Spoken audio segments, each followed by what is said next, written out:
All right, Shalom. This is the I.S.U.P.K under commanding General Yohanna. We're out here in the UK, and in the UK, we do classes 3 times a week. So before we get into the schedules, just to give you the address is 394 Lodge Road, postcode B18 5PW.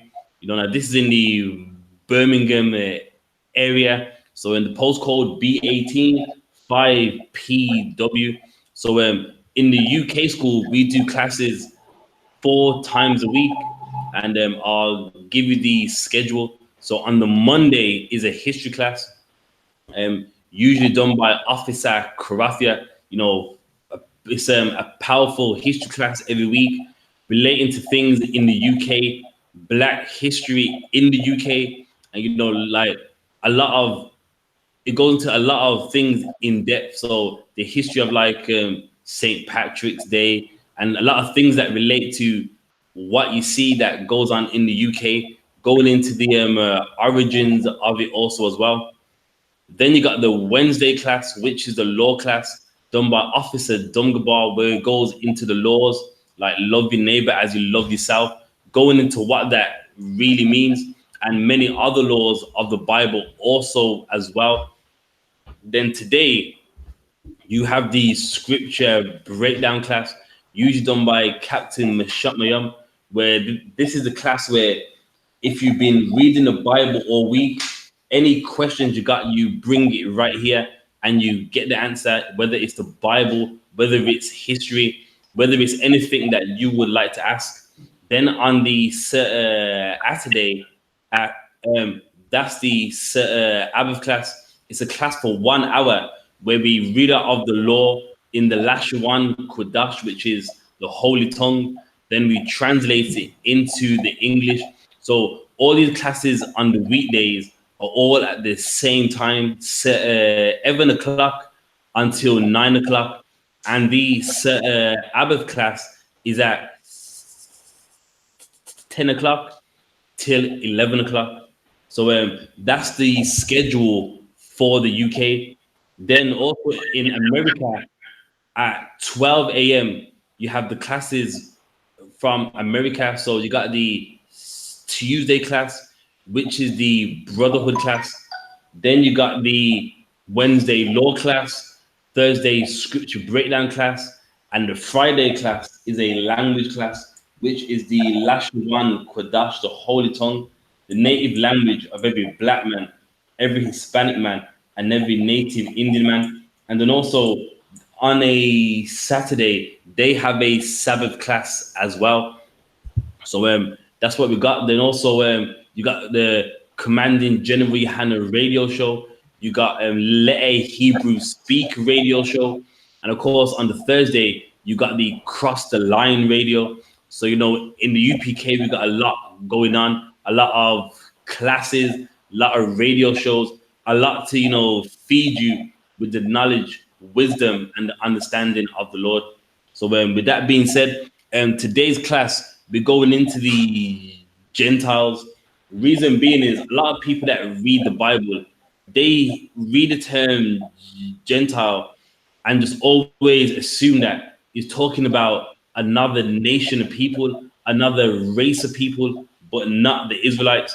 So in the class today, we're going to show you that Gentiles in a lot of the contexts is talking about scattered Israelites, Israelites that lost their way, Israelites that call themselves Romans, Ephesians, Galatians, Philippians, and many other epistles in the Bible.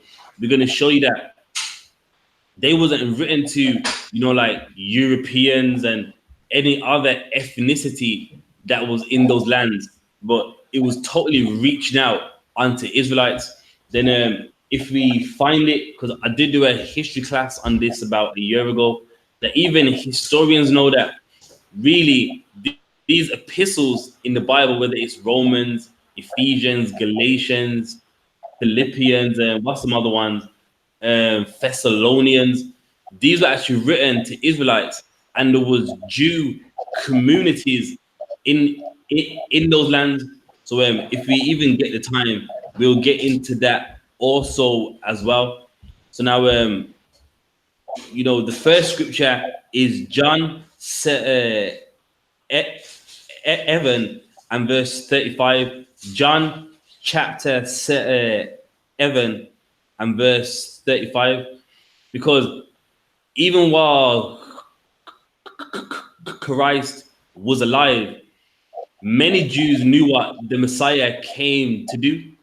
His disciples knew what he came to do, and they understood something, that he did not come to save everyone. He did not come to make everyone learn the gospel. You know what I mean? The good news of the Lord. And they understood it. But now, because of mainstream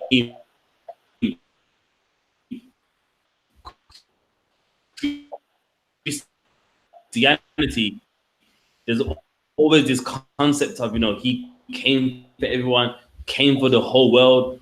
Reading John 3:16, not understanding John from Christians, they knew that Christ came to save Israelites only. They knew that this word was only for the Israelites too.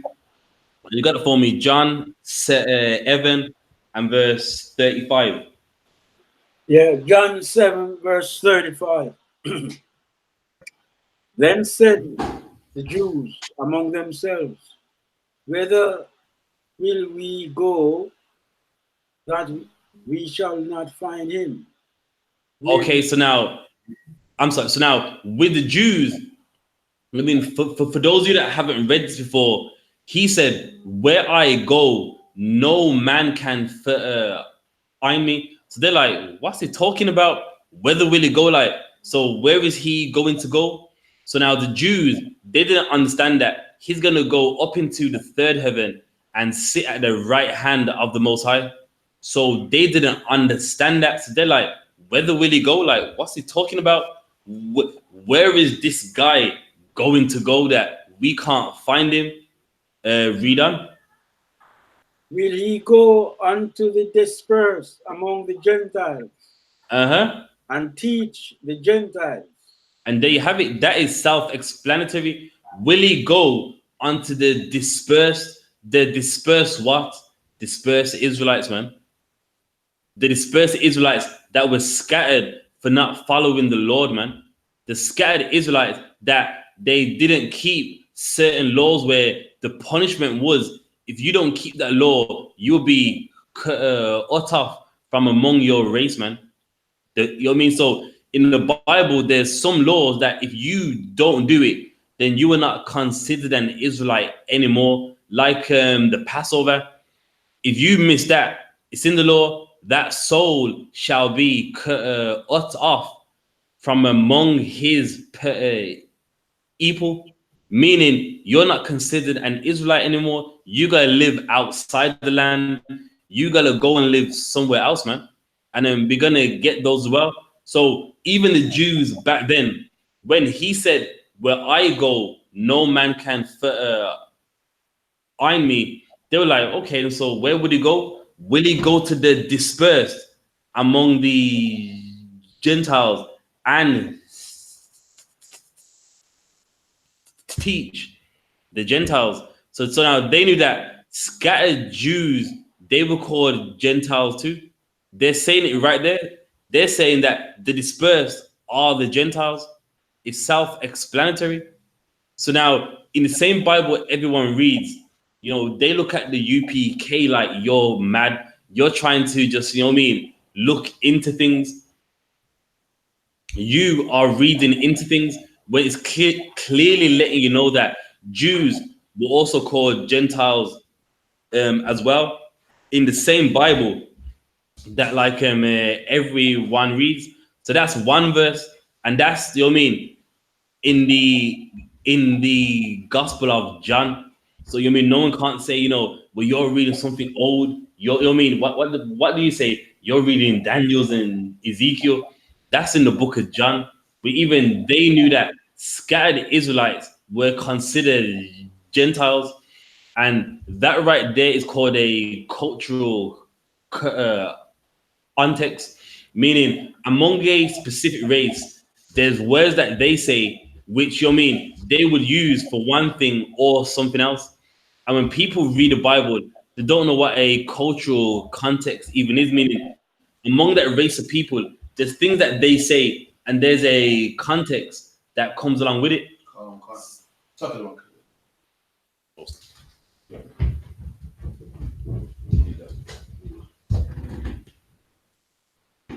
Yeah, so you know what I mean. A cultural context is very key. Not trying to divert, just like the mark of the beast. If you don't understand the cultural context, you're gonna think it's some microchip. Not understanding that that's how Israelites talk, and it's not a literal mark. When you read all the Bible and you understand the Bible, a mark ain't got nothing to do with no one literally etching your skin. But you got it for me. Exodus or it's like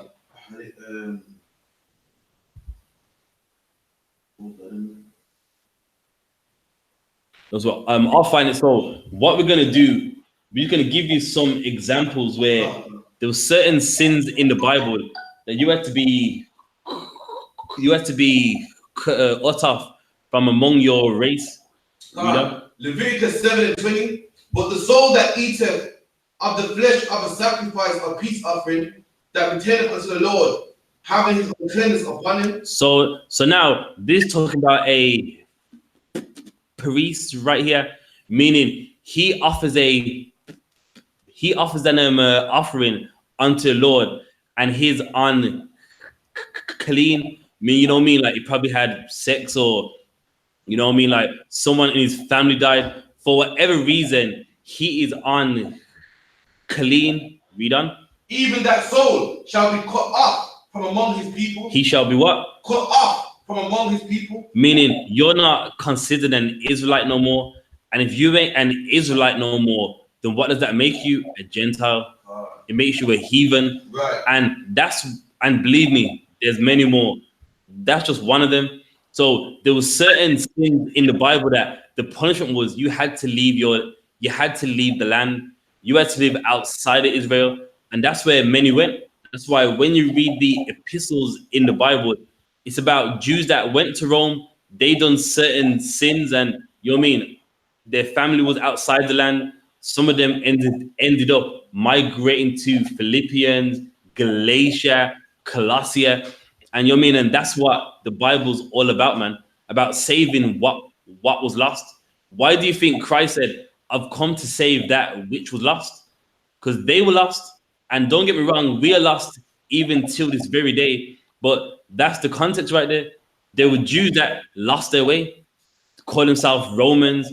Why? Because their ancestors did sins that made them become cut off from among their race, where they couldn't even come back to their homeland. I believe it's in Ezekiel as well about wherever you are, I should be a little sanctuary. So this was always throughout the Bible that with the Most High, those that were cast off, he always wanted them back. You know what I mean? You got another one for me.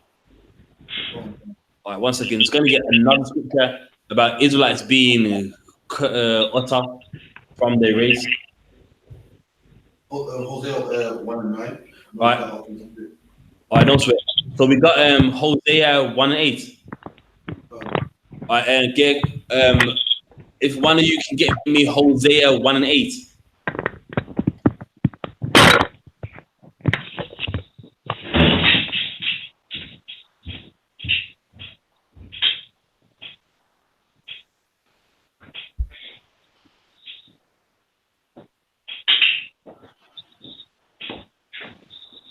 So this scripture here is good for the Gentiles also as well.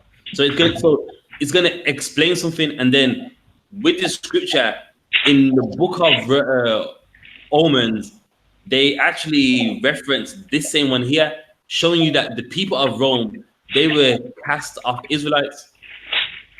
Get that? Someone get me Romans. All right, yeah. Amsterdam, you can get me Hosea 1:8. The book of Hosea, chapter 1, verse 8. Now when she had weaned, lo, Rumam, she conceived and bare a son. Uh-huh. Then said God, call his name, Lo am I, for ye are not my people. So now, no, so now, like, for those of you that have never read Hosea 1 and 1, the Lord told Hosea, take a woman of her orders. Now, a lot of people read that and go, she was an escort. You know what I mean? She was a prostitute. Whoredoms doesn't always mean a woman that sells herself for sex. Whoredom is a woman that can be serving another god, a woman that keeps Valentine's Day.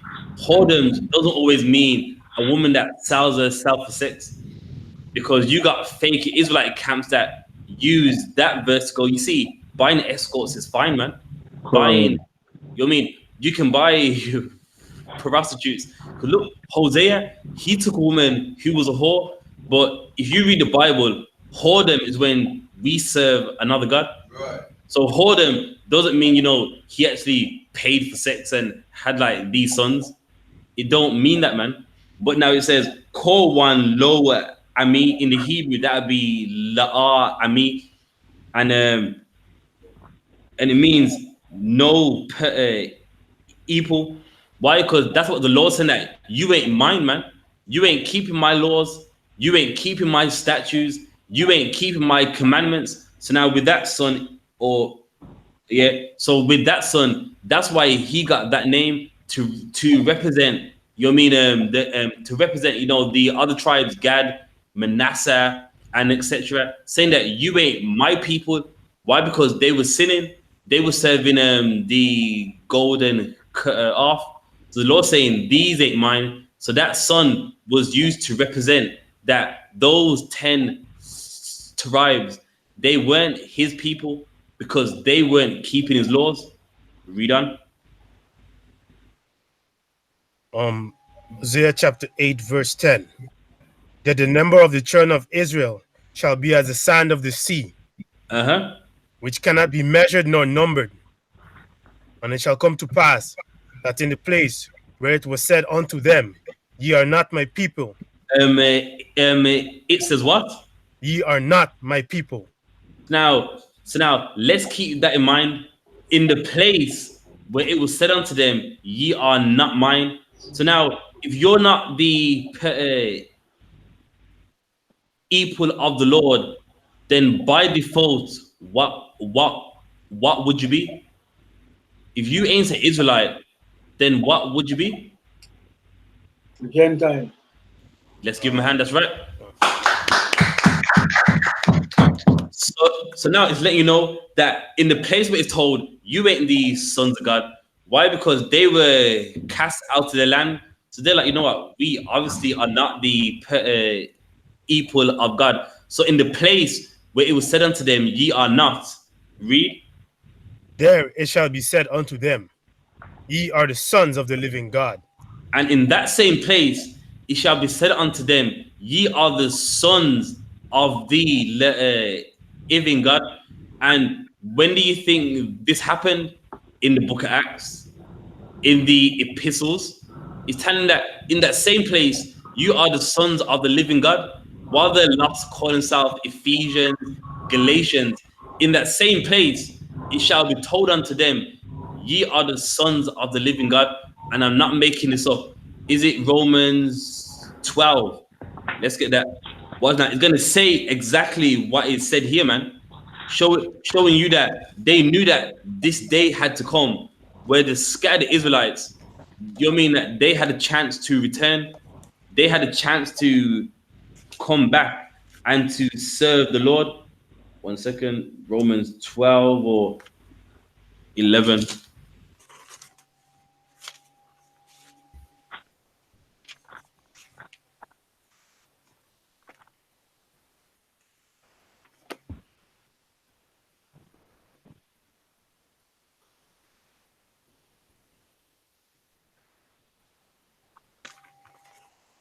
It says it exactly word for word. 1 second. David, darkness. No sweat.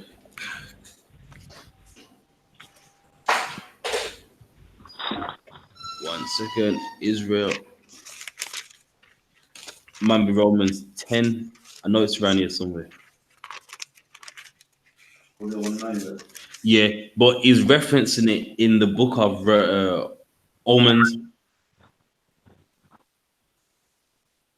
Yeah, Romans 9 and 24. So watch this now. This shows you that Gentiles can be Israelites. Romans 9 and 24. Romans chapter 9. Go on. Romans chapter 9, verse 24. Even us, whom he had called, not of the Jews only, but also of the Gentiles. So now a Christian, they'll read this. You see, so it's not for the Jews only, it's for the Gentiles. Now, here's the issue with this. They stop right there and never ever read verse 25. So now what we're gonna do, we're gonna read verse 25. Read on. As he said in OC. In where? In OC. Now with that there, that's just the Greek way of saying Hosea. So hang on now, if these people are literally Gentiles, why is he referencing Hosea? And we're gonna find out exactly what it says. Read on. I will call them my people, which were not my people. Oh, so now we read that in Hosea 1, and that's talking about Israelites. In Hosea 1 and 10, it says that with the number of the Israelites, they cannot be numbered. And in the place where it was said unto them, ye are not my people, there it shall be said, ye are the sons of the living God. So what it's saying here is for who? Israelites. So even right here, it's letting you know that these Gentiles he's talking about, by default, they will have to be Israelites. If he's referencing Hosea, in the book of Hosea, who is it talking about? Israelites that weren't serving the Lord. And because of their wickedness, the Lord, he cut them off. Read on. And her beloved, which was not beloved. There and also to the beloved of the Lord, that's the Israelites in Baruch 3 and the 36th verse. Read on. Verse 26. And it shall come to pass that in the place where it was said unto them, ye are not my people. Yeah. There shall be called the children of the living God. There and in Hosea, that's talking about Israelites, and with Paul, he's referencing Hosea. So these Gentiles who he's talking to right here, by default, they will have to be Israelites. Because if you're referencing Hosea and Hosea is talking about Israelites, then these Gentiles, they're Israelites. So he reminds them, like, do you remember that it was said of you? In the place where it said you are not, in that same place it shall be said that you are. And where's this epistle written to? In Rome. So meaning that there was Israelites in Rome that lost their way, and he's reminding them that you are Jews, you are the people of God, and he's referencing this, saying that you are aware that this was going to happen one day, if everyone understands. So it's saying it right there. So a lot of times in the Bible, Gentiles are Israelites, man. Just that the pastor, he's too uneducated in the Bible. He doesn't understand something called context. You know what I mean? Because he wants to get money off everyone, because he wants to save everyone. You know what I mean? Any verse that he believes is talking about everyone, that's what he wants, man. It's like you has something.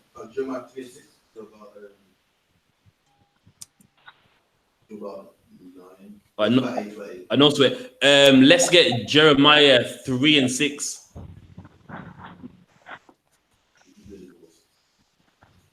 I got it.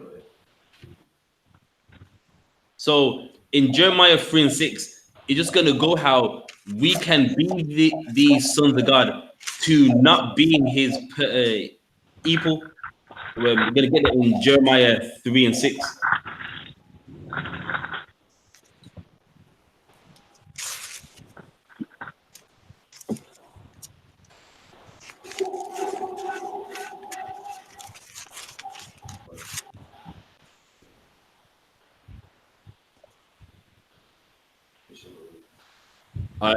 Shamgar, you want to get Jeremiah 3 and 6? God. The book of Jeremiah, chapter 3 and verse 6. The Lord said also unto me, in the days of Josiah the king, hast thou seen that which backsliding Israel have done? All right. So now you know what I mean? Like the Lord, he's talking to Jeremiah in the days of Josiah, who was a king at that time, and he's saying like, have you seen the backsliding that like they have done? Backsliding meaning they're not following the laws. When you follow the laws, you're meant to go upwards, man. You're meant to go forward. But if you ain't following it, you're backsliding. You're going backwards. You know the right way, and you're not doing it. You're going backwards and saying, "Have you seen it?" Read on. She is gone up upon every high mountain and under every green tree, and they have played the harlot. And that's key because in Hosea 1 and 2, when Hosea was told to take a wife of her Ordams, that's how you know that it's not literally talking about she was an escort, she was a prostitute. Israel serving other gods and they played the harlot. So that alone lets you know that being a whore ain't got nothing to do with a woman that, you know, she gets paid to have sex. So you mean whenever like fake Israelite camps use that, it's talking about serving other gods, man. Right. And here it's saying, look, man, like they played the harlot and they're serving other gods on every high mountain. Why it's saying that? Because of course we don't do it now, or even mainstream religion, they don't do it now. But when people used to worship fake gods, they'll make like a shrine on a very high mountain. You know, everyone would walk up to it, give like sacrifices unto it. So it's saying like, look at what they're doing, man. On these mountains got, you know what I mean, Ashtaroth, Baal, Nebo, all these fake gods, man. Read on. And I said after she had done all these things, turn thou unto me, but she returned not, and her treacherous sister Judah saw it. So what is it talking about? This is talking about the 10 tribes right here. So the Lord saw it like, what they're doing, man. Yo, they were going off. Meanwhile, with the kingdom of Judah, you mean they saw these things? So we saw that they were going off. We saw that, you know, they had a god on every high mountain. They had like literally idols everywhere, which you can read about in the book of Hosea. Read on. And I saw when for all the causes whereby backsliding Israel committed adultery, I had put her away and given her. Oh, stuck here. And he did what? I had put her away. Meaning he divorced her. And if you are divorced, if you are now cut off, you are not the equal of the Lord. Right. So the Lord saying it right here that I had to divorce him. In a marriage, it's an agreement. You know what I mean? Like in this day and age, with like a marriage, people just look at it like it's fun. We smile, we laugh all the time. A marriage is an agreement. Like you listen, like I stay with you, you stay with me, and with that agreement, we did not keep our part, man. The Lord kept his part, and we were whoring with all these other gods. In that agreement, thou shalt not have any other god before me. And with that agreement we had, we ripped it up, man. We broke every law in the Bible, and that's why we got the divorce. Basically, read on. And given her a bill of divorce. And he did what? And given her a bill of divorce. So you know, in the law, there's a bill of divorcement, meaning and it says it. I'm gonna just like say what it says, because if you find something on clean in your wife, you can write to a bill of divorcement, and that's what the Lord did to us, man. He saw something he did not like, and he gave us that bill of divorce like here, bye. And that's what happened, man. We wouldn't serve him, and he divorced us. Right. And that's why we were scattered in Rome, scattered in Galatians, scattered, calling ourselves Hellenists, because we wouldn't serve the Lord, and we got the bill of divorce. Skip to the 12th verse. Verse 12. And go and proclaim these words toward the north. To where? Toward the north. So meaning these people that are now cast off because they're divorced, a time's going to come where he had to proclaim these words towards the north. So now, meaning these people, they are cast off, they are called Gentiles, and that's why he has to proclaim these words towards the north. He's going to teach the Gentiles even then, if everyone understands. Read on. And say, return thou backsliding Israel, saith the Lord, and I will not cause mine anger to fall upon you. So now, if you notice, many men in the Bible, they're saying the same thing. In Hosea, in the land, you know what I mean, you shall be called the sons of God. And even right here, he's saying, return unto me, and I will not cause my anger to come upon you. Meaning, many prophets in the Bible, they're all saying the same thing. The Israelites that are now cast off, calling themselves Gentiles, a time's gonna come where we're gonna have to call them back. A time's coming where they need to return, and it's gonna be taught by a man of the Lord all throughout the Bible. Read on. For I am merciful, saith the Lord, and I will not keep anger forever. And he will not keep his anger for ever. Meaning, I'm angry with you now. You are now cut off from among your people. But a time's coming when you won't be, man.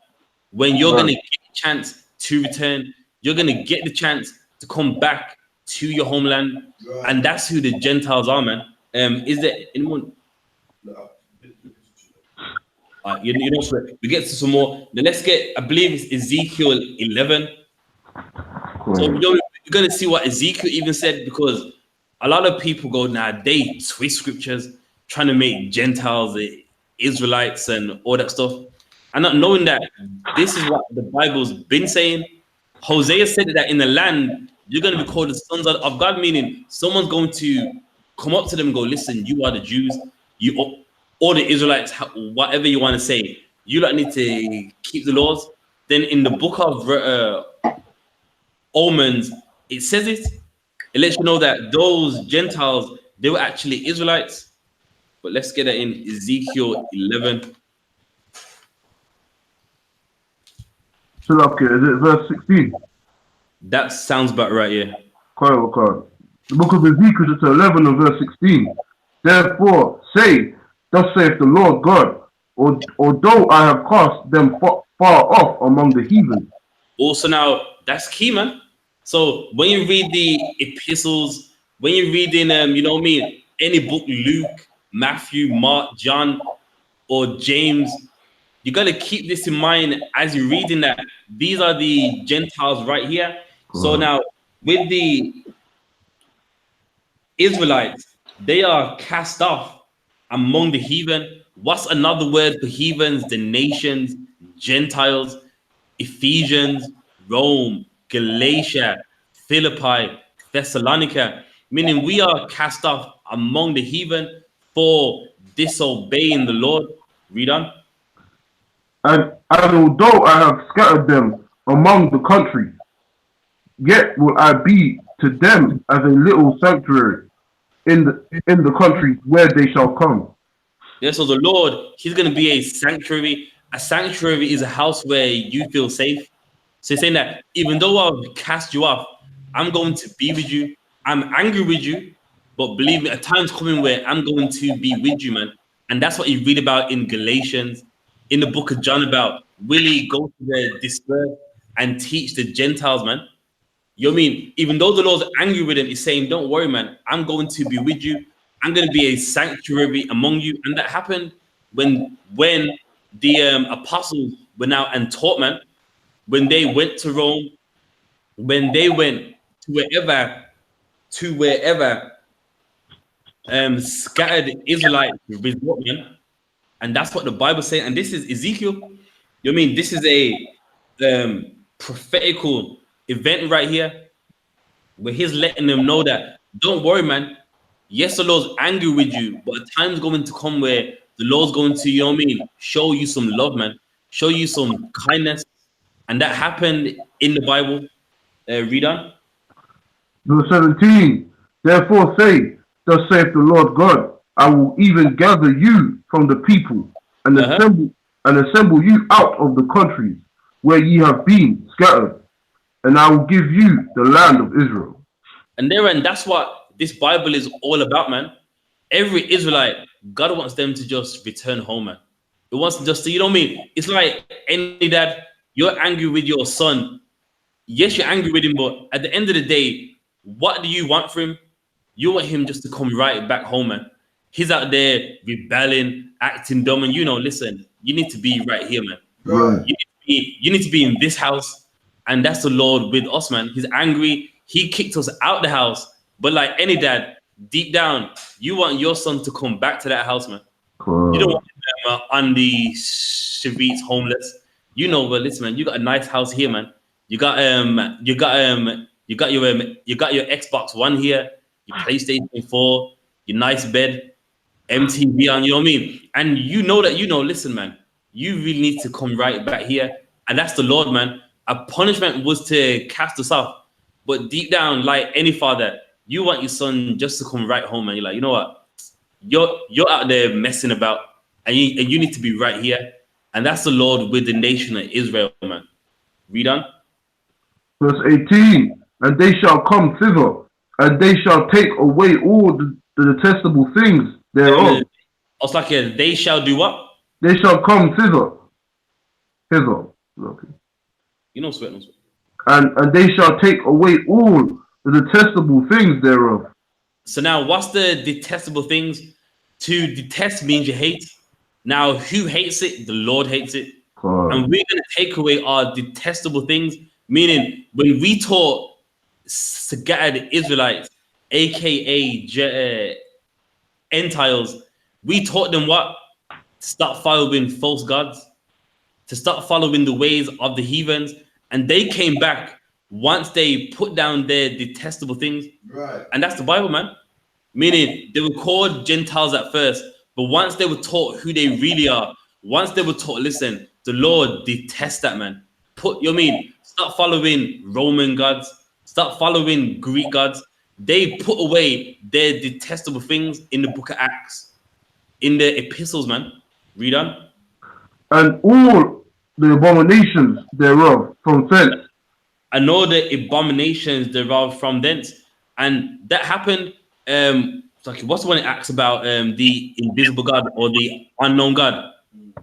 You know what I mean? So even in the book of Acts, they were taught to put down their detestable things. And a lot of what you read happened. And of course, some of it is still happening now. Some scriptures are manifold. So, you know what I mean? But a lot of the Gentile scriptures that a lot of people like to read happened where, they were taught to put down their detestable things. They were given a bill of divorce for their transgressions that they did against the Lord. Go for me, Acts 16.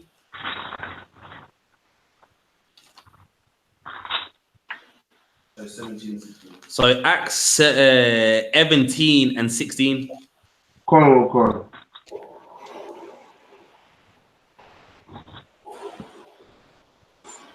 The book of Acts, the 16 and verse 17. The same followed Paul and us and cried, saying, No, my bad. It's the other way around. Oh, sorry. Acts 17 and 16. The book of Acts, chapter 17 and verse 16. Now, while Paul waited for them at Athens, his spirit was stirred him up. Okay. So now let's keep this in mind. He was in a place called Athens. Does anyone know where that is? That's in Greece. In Greece, it's the I believe it's the capital of Greece. So now he was in this place here. Now, many people that read this thing, he's talking to, white Greeks, Alexander, Ptolemy, Symmachus, and all that stuff. There's Israelites that live here, man. In the time of the Maccabees, some Jews, they were, sent here, and he's talking to them in Athens. Read on. Now, while Paul waited for them at Athens, his spirit was stirred. His spirit was stirred in him when he saw the city wholly given to idolatry. So now, while he waited, his spirit stirred up in him, meaning he got vexed. Like, look at all these idols, man. Like, he saw us in the place of Athens. He's like, yo, look at all these idols, man. These are the sons of God right here. And you know what I mean? It got him really angry. Like, what am I seeing, man? Jews that know better, know that following them idols ain't right. They got a law against this. So it stirred him up. It got him angry. Read on. Therefore, disputed he in the synagogue with the Jews. With the who? With the Jews. There, so we was in so it was us that was in Athens. So people read it and go, look, Paul went to Athens. And the next verse tells you he's disputing with the Jews. He was angry at all of the idols that he saw, and he disputed with the Jews, letting you know that the people that had all these idols up were the Jews. Read on. And with the devout persons, and in the market daily with them that met with him. So them that met with him, who were the people that met with him? Israelites, Gentiles that were following the ways of the Athenians, man. And he would stand there and debate with them. So why are we going here? Because in Ezekiel it said, they shall put down they should put down their detestable things. And this happened, man. He debated with them, telling them, put down the idols. And it happened. Read on. Then certain philosophers of the Epicureans and the Stoics encountered him, and some said, what will this babbler say? So now here we go now. There's obviously some of us following the philosophy of the Athenians, and they were now with these here, you can look them up in the Bible dictionary. These are just like sects of Israelites that they believed in Greek philosophy at that time. They're like, what's this babbler saying? Why? Because they were, these weren't people that kind of knew, I'm an Israelite, I should not be doing this, but I'm doing it. They gave themselves over 100% to the Greek way of life. So they're like, what are you talking about, man? I serve Zeus, I serve Atlas, and these are people that fully believe in the Athenian way of life. Read on. Some he seemeth to be a setter forth of strange gods. So now among some of us, we're like, yo, like this guy is setting forth a strange God. Why? Because we were called Gentiles, and a lot of us lost our way to where we wasn't serving the living God. We were serving idols. So when you mention like our God, Yahweh, they're like, this guy here, he's setting forth a strange God. He's talking about some God that we ain't heard of. Read on. Because he preached unto them Jesus and the resurrection. Read on. And they took him and brought him unto Areopagus, saying, May we know what this new doctrine whereof thou speakest is.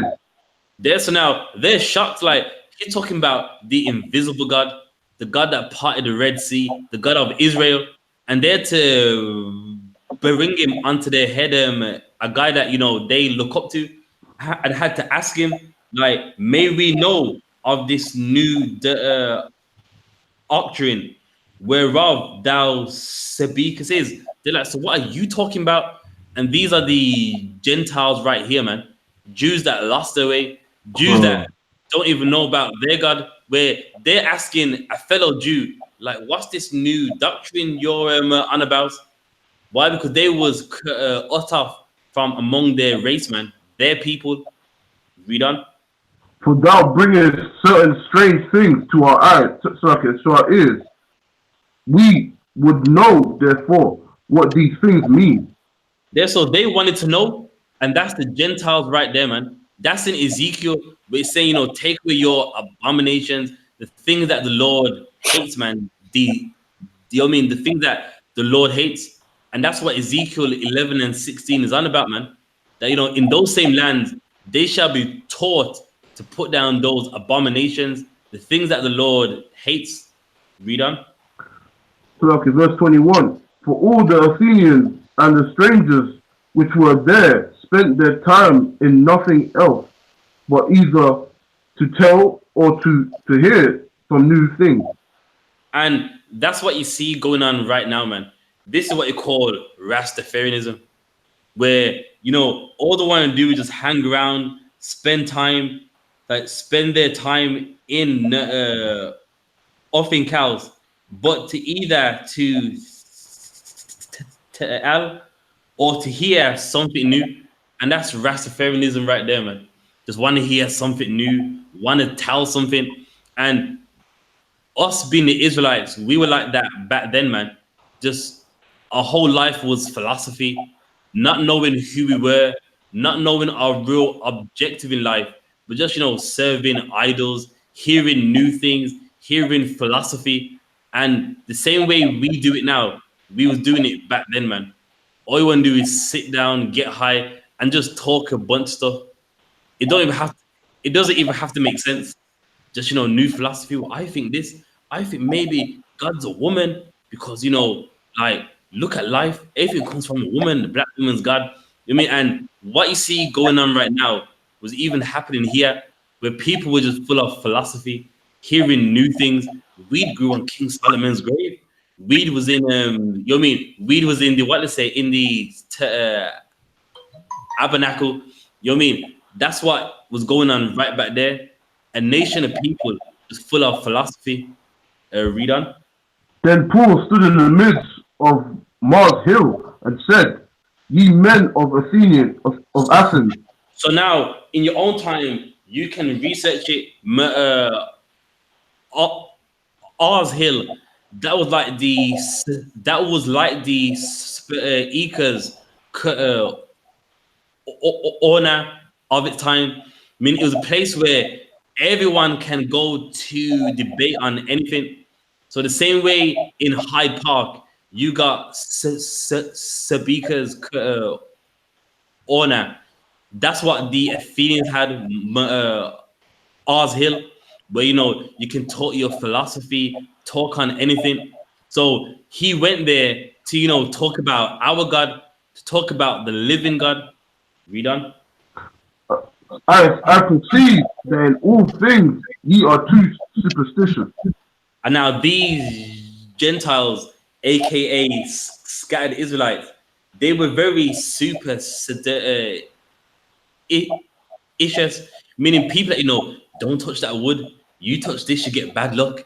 You put this God here, you put water over here. So it's like, listen, man, you like here, you follow too much superstition. Read on. For as I passed by and beheld your devotion, I found an altar with this inscription, to the unknown God. So imagine that. We serve so many gods. We even had one called the unknown God. So it is a God that we forgot. Then at least then we got this one here for the unknown God. Meaning that's how off we were, man. That's what in Ezekiel where it says to cast away your abomination and the things that he detest. That's what it's talking about. That we even had one called the unknown God in case we forgot one. But now with all, he's using this as a opportunity to let them have the real understanding of God, saying you got the unknown God, meaning yes, there's a God that you don't know about. Read on.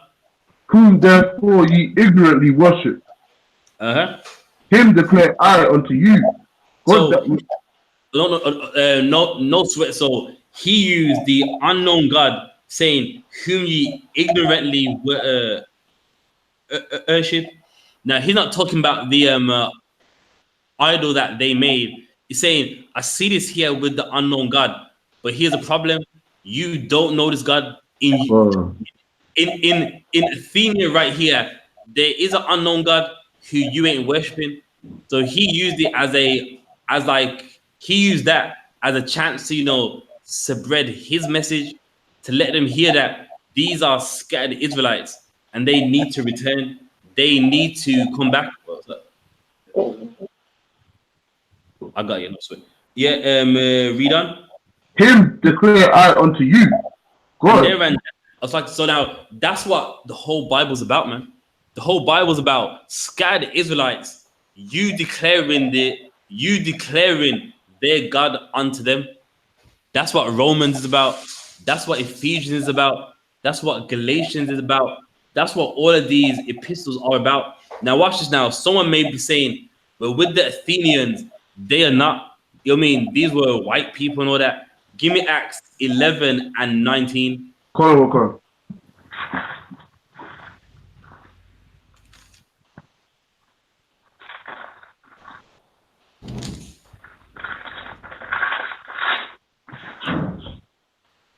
The book of Acts, chapter 11 and verse 19. Now they which were scattered abroad upon the persecution that arose about Stephen traveled as far as Also, as Phoenice. Phoenice and Cyprus and Antioch, preaching the word to none, to none but unto the Jews only. And then when they taught Jews only, they went to Phoenice and to Cyprus, and they taught Jews only. Right. So wherever the apostles went, they only taught Jews. And it's funny because your pastor claims he knows the Bible. Your pastor claims he's a man of God, and doesn't that like ignite something in his brain? Like, well, every verse, even in Acts, they taught Jews only. Phoenice, that's like in the land of Jerusalem, that's northwest. That was at one point it was in African land. Then when the Greeks came, that's where they called Phoenice Ezra, where with where in the book of Acts, where he had to speak to Herodias. You mean about like like he teaches about a man that died and rose. That is Phoenice right there, and they taught Jews only. And where's Cyprus? Cyprus is in Greece, if I'm sure. No, yeah, it's like it's an island off Greece. So what does that mean? We were there too. There was Gentiles there too, and they taught them only. They taught Jews only. Read on. Preaching the word to none but unto the Jews only. And some of them were men of Cyprus and Cyrene, which when they were come to Antioch, spake unto the Grecians. They spake. So they spake unto who? The Grecians. And the Grecians, those were Israelites that were following the Greek way of life, man. Remember, it said they taught Jews only. So even here, people may say, but yeah, they taught the Grecians as well. The context, they taught Jews only. So these Grecians, by default, are Jews, are Israelites living in Greece. And like in Acts, the last one we went to, where the Athenians, these are the Grecians right here, man. So the Bible's always been saying what it's saying. Just that when it comes to Christians, they just don't know the Bible. A lot of them don't even read the Bible. Right. A handful of lines. Listen, that means that hold that till the day that you die, and that's all it is. Do they read the Bible for themselves? many of them don't. Right. Read on. preaching the Lord Jesus, and the hand of the Lord was with them, and a great number believed and turned unto the Lord. There were many of them turned unto the Lord. So many of them, they told them that, listen, idols are wrong, man. You're scattered. You are the sons of God. Like what we read in Hosea, Jeremiah, Ezekiel, Romans 9 and 24. So, like, these are the Gentiles right here. And it's always found in the Bible. So now let me back some of this up. Let me show you that in the epistles that they're written to Israelites. We read in Ezekiel, Jeremiah, Hosea, where you know that a day would come where those that were cast off, they will get a chance to return. We read in Acts about they taught the Jews only. So let's get into the epistles. Let's start with Romans 1 and 1. Romans 1 and 1. Quote,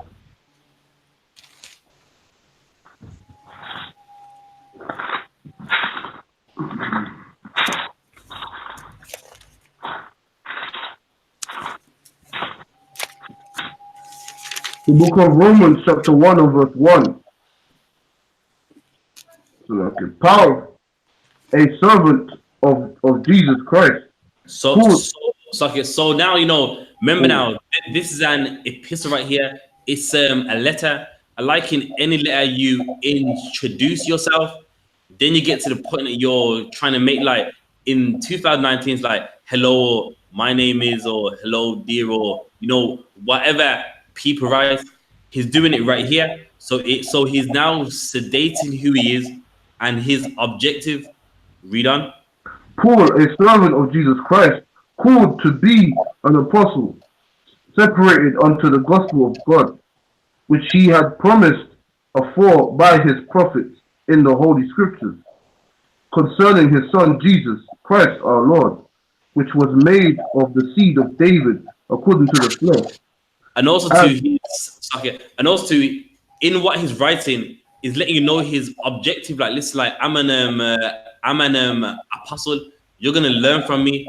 I'm talking about Yahweh, man. Who he died and he resurrected. So in the letter, he's just talking about what he knows and his job. Read on. And declared to be the Son of God with power, according to according to the Spirit of holiness, by the resurrection from the dead, by whom we have received grace and apostleship for obedience to the faith among all nations. For him. I got it. So I'm gonna get to the exact verse of one, but it's just let you know who he is, about the resurrection, etc. Skip to verse 7. Verse 7. Verse 7. To all that be in Rome, beloved of God, called to be saints. So now that's key. Now you can't just read over that. To all that be in Rome, beloved of God, number one, and called to be saints. That means something, man. With Paul, he knows the Bible, he knows Psalms, he knows, all the books of the Bible. So why is he saying this? And what does this mean? And what does this let you know who this letter is even written to, or who it's written for? So let's get the first one, beloved of God, man. Let's get Baruch 3 and 36. Amsterdam, if you can get Baruch 3 and 36.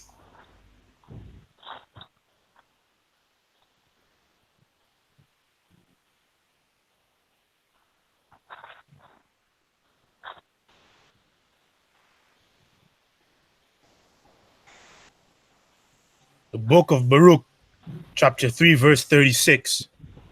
He hath found out all the way of knowledge, and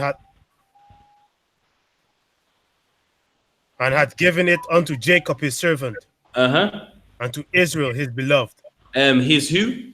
His beloved. And there are now with the Israelites, they are the beloved of the Lord, man. Right. That's a precept right there. So in Rome, where it says beloved of God, the Bible lets you know what nation of people are beloved of God, man. And that's the people that he writ to in Rome, Israelites that were called Gentiles, Right. Israelites that lost their way and they're coming back to their way, man. And you know, in the Bible, what it say, line upon line, here a little, there a little. And the Bible lets you know who the beloved of the Lord is, and it's Israelites. So let's get back to the book of Romans Romans chapter 1 and verse okay, and verse Evan. 7. To all that be in Rome, beloved of God, called to be And saints. no, so there you go. So to those that being, to all that be in Rome, beloved of God, and who's that? Israelites. He knew, you know what I mean? When he's writing this, he's reminding them, remember now, you lot are beloved of God. And how did he know this? Because he read what we just read. He knew the Bible, man. With Paul, he knew who the beloved of God was, man. It was the Israelites. And he's reminding them, remember now, you lot are beloved of God, man. You are the people that it was said, in those lands, ye are not my people. You know what I mean? But remember, you lot are beloved of God, man. The Lord wants you to return home, man. Even though he's kicked you out the house, he wants you back now, man. Read on. Beloved of God, called to be saints. Grace to you and peace from God our Father. There's And now, to no, it's like you know, so let's get the other bit, called to be saints. So according to the Bible, who are the saints? it's the Israelites. That's right, saints are Israelites. So which verse would I go to you know back this up? Psalms 148 verse 14. Let's give him a hand. That's it right there. So yeah, let's grab that Psalms 148.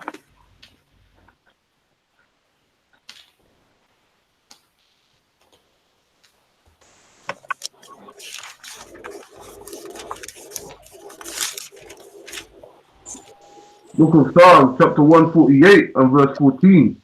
He also exalted the horn of his people, the praise of all his saints. So now let's keep that in mind. So, okay, so it's talking about the praise of all his saints, his people, the praise of all his saints. Read on.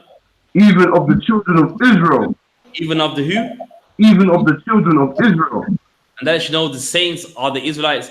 Now I know what someone's thinking, but it says even if you look at that word, it's old English, it means indeed or for a certainty. Look it up in a 1600 dictionary. It don't mean even like, so now there's his people, the saints, even the Israelites. Look it up. What it's saying is indeed Israelites, those are the saints, like, you know what I mean? But just read that one more time. Verse 14. He also exalted the horn of his people, the praise of all his saints. Even of the children of Israel, a people near unto him. And those are the saints, the people of Israel, man, the children of Israel. Indeed, those are the saints.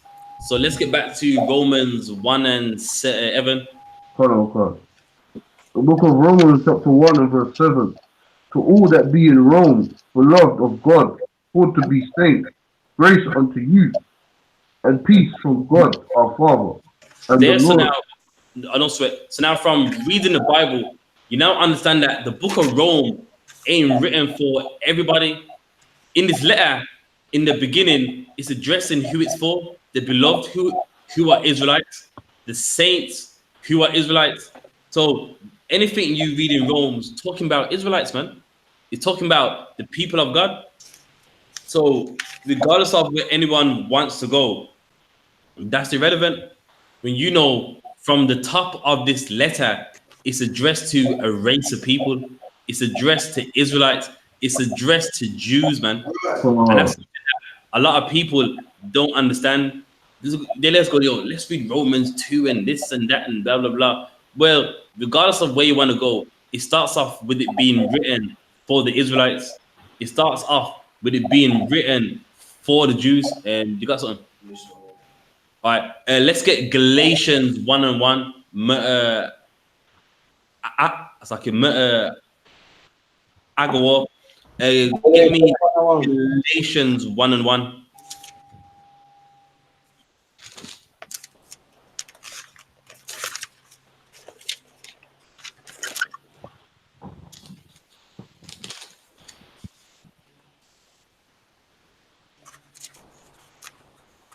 Galatians 1 and 1. Paul, an apostle, not of men, neither by man, but by Jesus Christ. All right. So what does it mean by that? An apostle, not of men, either by man. What does it mean by that? Meaning no man, like the apostle not of man, like not here to make man happy. Neither was he made apostle by a man. You know what I mean? The Most High said to him, he didn't go to theologian school and you know this from the God. Like us in the U.P.K. You know what I mean? We didn't, you know, we were here because it was made to be here. We were here because it was a course or you know, something like that. Yeah, that's right. So yeah, that was Saban right there. So it's an apostle, not of men, meaning he's not here to make men happy. He's not like you know what I mean, a vicar who his whole objective is just to make everyone happy. You want to be a homosexual, that's fine. You know what I mean? You want to rob someone, well, God knows your heart. He's like, I'm an apostle, yes, but not of men, meaning I don't just tell men what they want to hear. And not by man, meaning he wasn't set up by men. He didn't do no weekend course and become an apostle. He was ordained by the Lord. Read on. But by Jesus Christ and God the Father who raised him up from the dead. Verse 2. And all the brethren which were with me. The who? And all the brethren which were with me unto the churches of Galatia. Now, again, a Christian, verse 2, he'll just read over it. You know what I mean? In Christianity, they're taught we're all one race of people. When you call someone a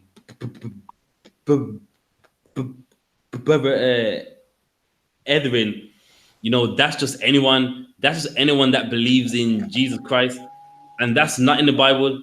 To be a other, you got to be an Israelite, man. Right. You know what I mean? Even that term is a racist term. To be a other, that's a racist term, meaning you are of my race. You know, it's not like now where everyone says it loosely. Yes, brother. No, brother. You know what I mean? Even like an Indian man that follows the Islam religion, he's so used to saying it. He would say it to you, yes, brother, and he don't mean it, of course, but it's such a loosely said term. But that's a racist term. A brother is someone of your own race, man. How do we know this? Let's get Romans 9. Now, remember now, hold it right here because we're going to come back to this. But let's get Romans 9. Romans chapter 9, verse 3. Salaki, is that one? Is that the one? Yeah, and that was excellent too, that you knew where to go. Romans 9 and 3, man. That was good as well. Romans chapter 9, verse 3. For I could wish that myself were accursed from Christ, for my brethren, my kinsmen, according to the flesh. I'm Slaki, if you start that again. Romans chapter 9, verse 3. Uh-huh. For I could wish that myself were accursed from Christ, for my brethren. For my who? My brethren. For my what? My brethren. So now let's make no mistake now. He's talking about his brethren right here. A brother. Yeah. Read on. My kinsmen. His who? My kinsmen. So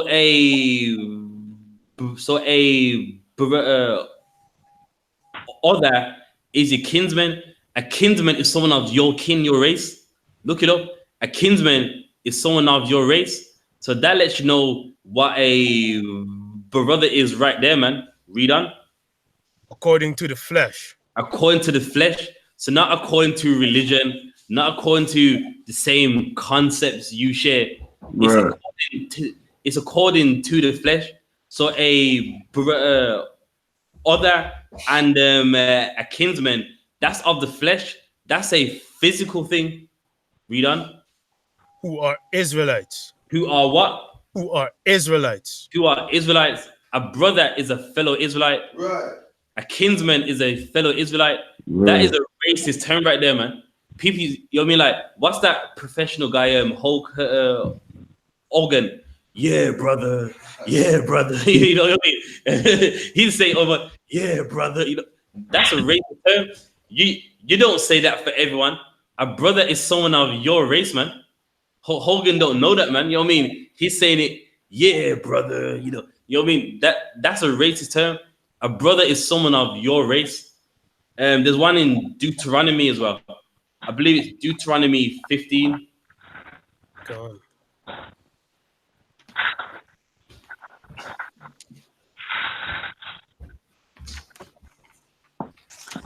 Let me find it 1 second.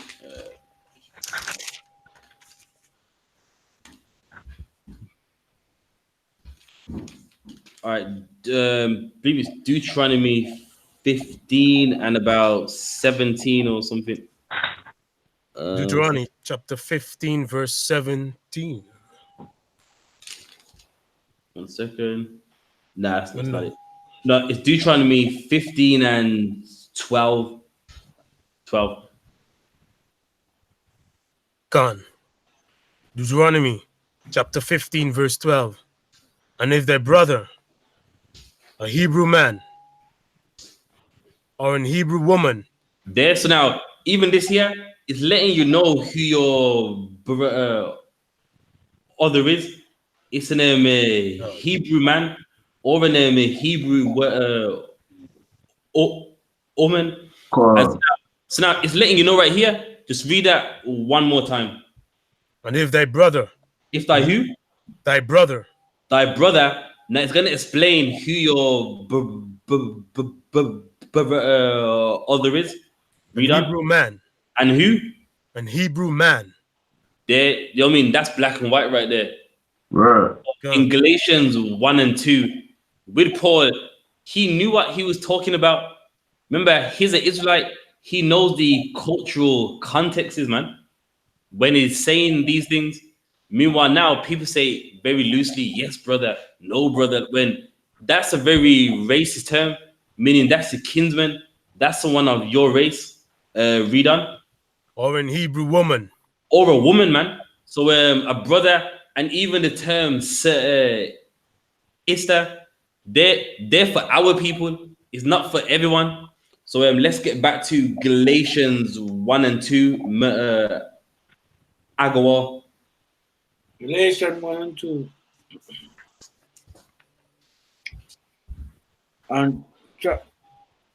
And verse 3. Grace be to you. Oh, Slakia. Read the second verse again. Verse 2. And all the brethren which were with me unto the churches of Galatia. There, so that lets you know that the letter of Galatia is written to Israelites.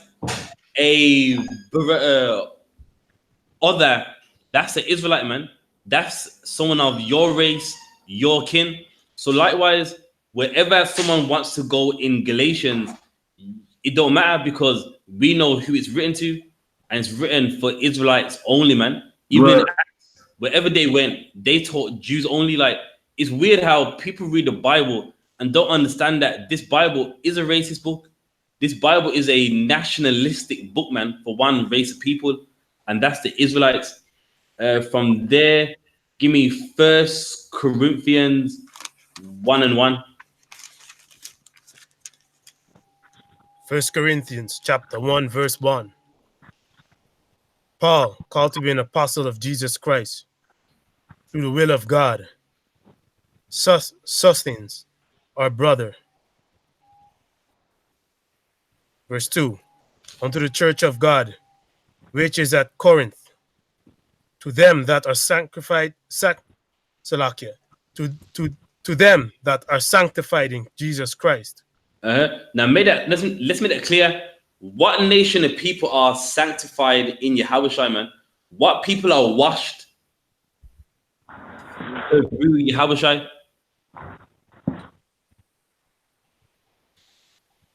Called to be. That's right, Connor. I believe you was gonna say that as well. Amsterdam. It's the Israelites that are sanctified. Gone.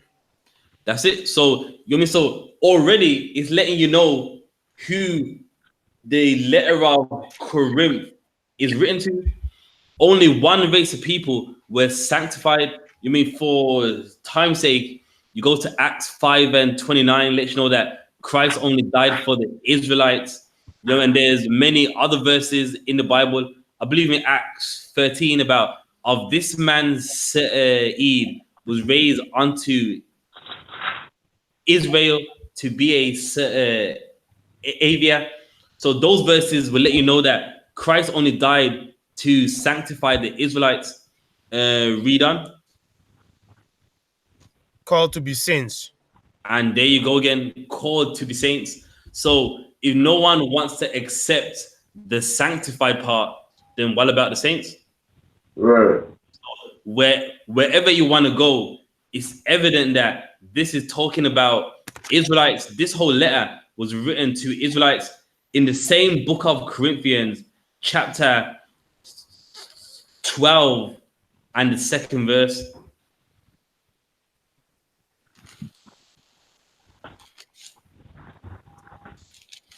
Twelve and 2. Matter of fact, you can start from verse 1.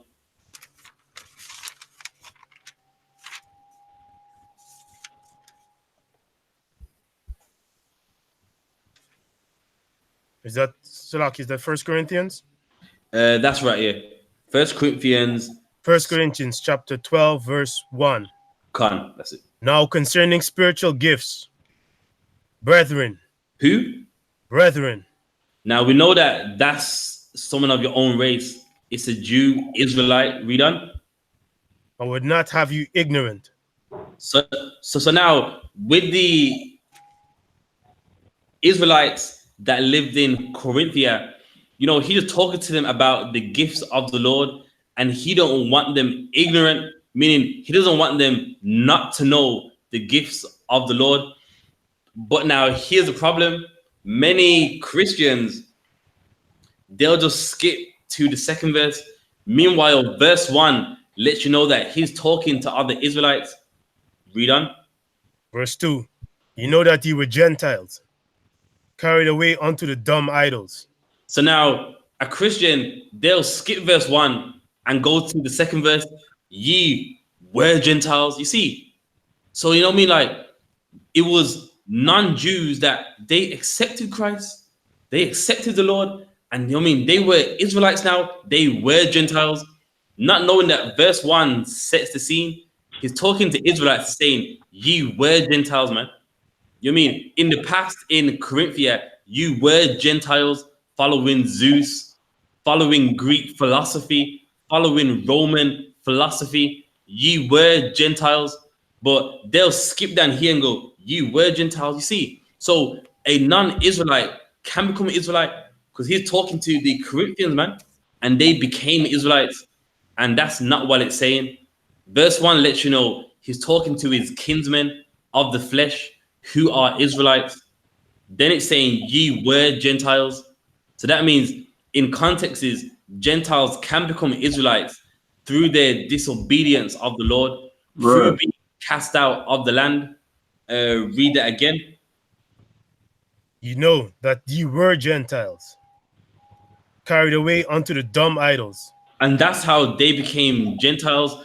So what verse did we read in the class that also references this? So look at Jeremiah 3, verse 6. Let's give him a hand. That's it. If you notice, it said that, you know, they were sacrificing on every high hill. Meaning what? We were following dumb idols. And when it means dumb, meaning idols that can't talk, can't walk, can't blink, can't eat. So saying that, you remember, like, you were called Gentiles because you were following these dumb idols. And then, I mean, where do you think he got this from? From the books of Hosea, Jeremiah, Ezekiel. He's saying, like, remember, you following these dumb idols, man. You were serving them on high mountains, and he's reminding them what made them become Gentiles. Read on.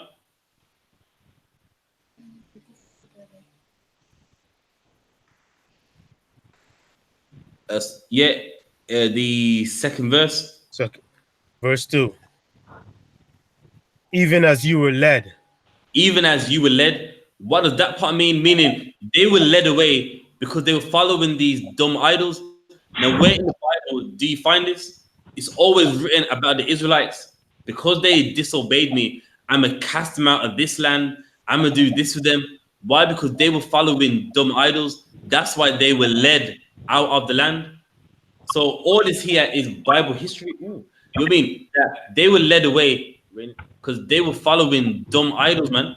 And that's what you find always written about the Israelites, always spoken about the Israelites. And that's the Bible history. Right. You know, many people read the Bible and some people don't treat it like it's history. You know, it's like when you read Deuteronomy, that's one point of history. When you read Ezekiel, that's one point of history. When you read Corinthians, that's one point of history. And likewise, he's referencing old history going, look, man, you mean you were Gentiles at one point because you were following these dumb idols. That's why God led you away. So, you know, I mean, wherever people want to take it, this is always about Israelites. This is always about the Jews, man. Let's get Ephesians 2nd chapter, verse 11. Ephesians 2 and 11. Also, if anyone's got any questions in the class or online, you know what I mean, do feel free to, you know what I mean, write them down or like say anything as well.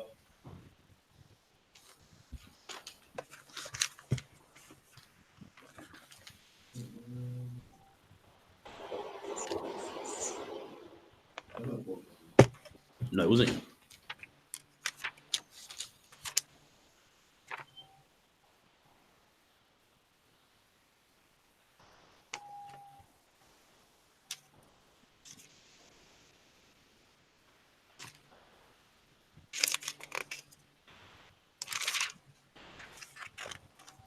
Shlach, is the 2:11?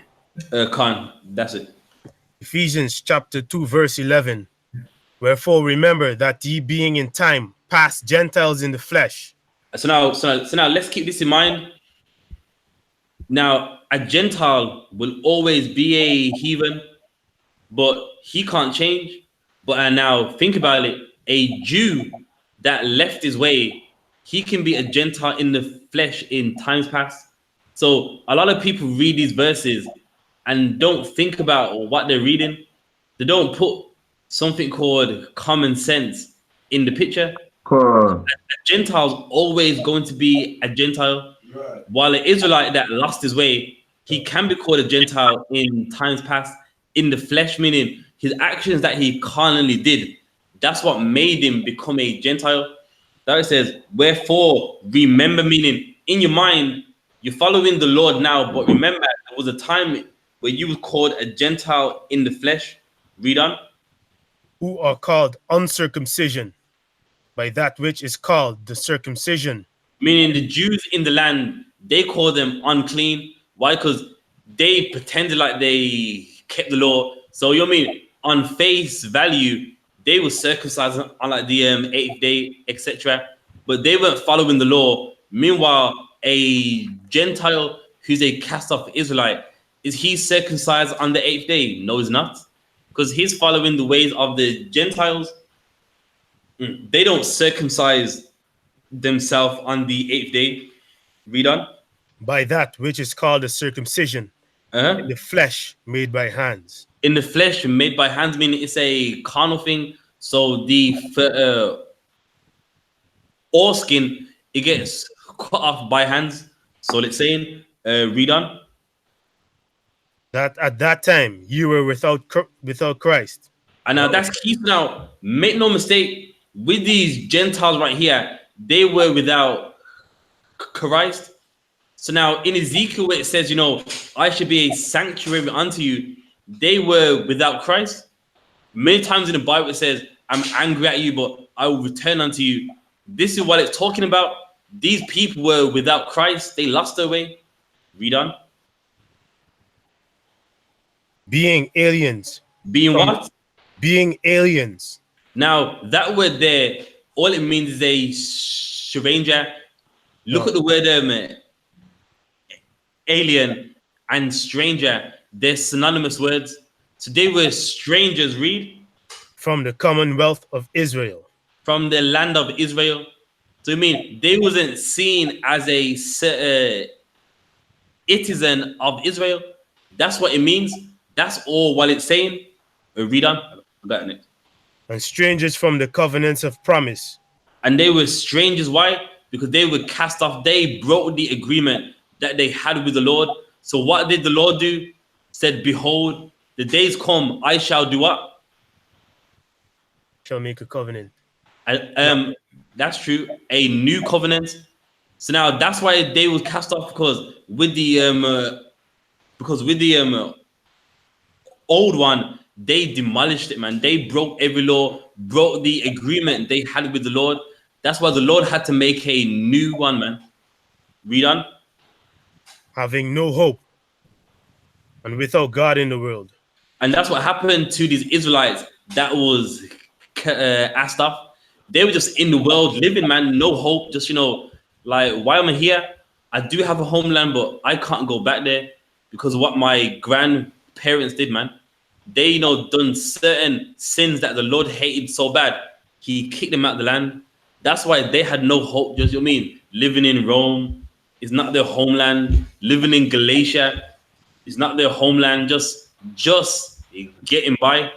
But hold on, I got a question online. It's like I said, can I get some scriptures on black crime? Yeah, sure. Let's get Deuteronomy 28, and I believe it's 54.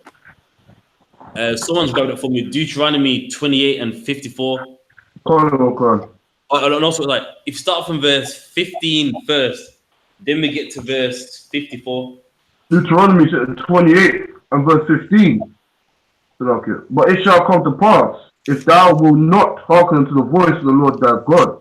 So now, the Lord, he told us that if we don't hearken unto his voice, meaning we don't keep his laws, we don't do what he said. Read.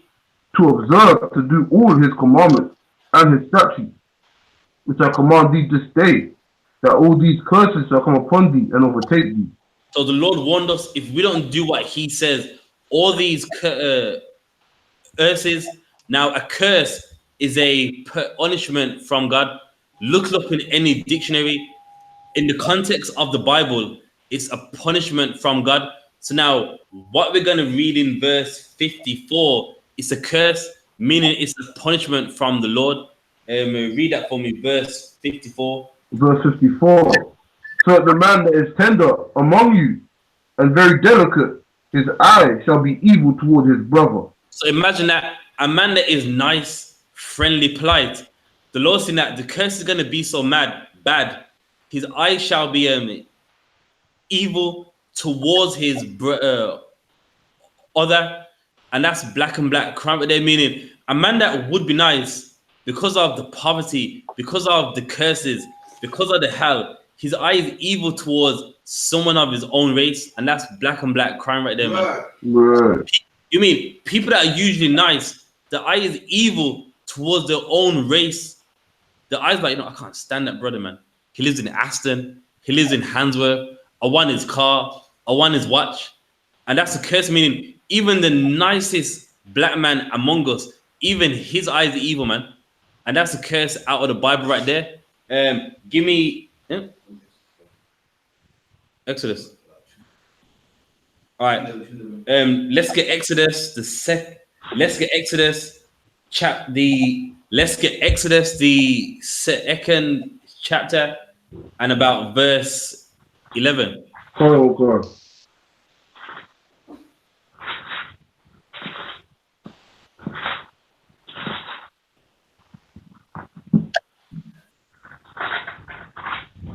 The book of Exodus chapter 2 and verse 11.